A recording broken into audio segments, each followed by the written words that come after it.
យើងក៏មិនសម្លាប់មនុស្សនេះដោយមិនប្រយុទ្ធដែរនេះជាអ្នកដឹកនាំម្នាក់ទៀតនាំផ្លូវល្អណាស់ហេតុអ្វីបានជានៅស្ងៀម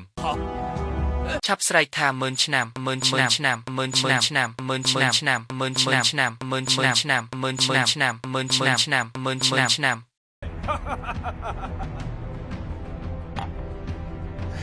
ស្រានេះនៅក្តៅឧត្តមសេនីយ៍លីពិតជាមេតបគ្មានគូប្រៀបមែន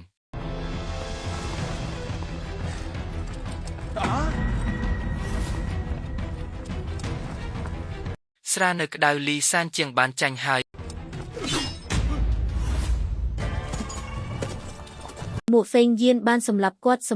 ឈីងឆេនទើបអាចឡើងគ្រងរាជ្យឲ្យបានដោយស្របច្បាប់ហើយខ្ញុំក៏អាចក្លាយជាម្ចាស់ក្ត្រីគ្រប់គ្រងប្រទេសបានជួយរាជវង្សគ្រប់គ្រងប្រទេសនិងធ្វើឲ្យប្រជាជនរស់នៅដោយសុខសាន្ត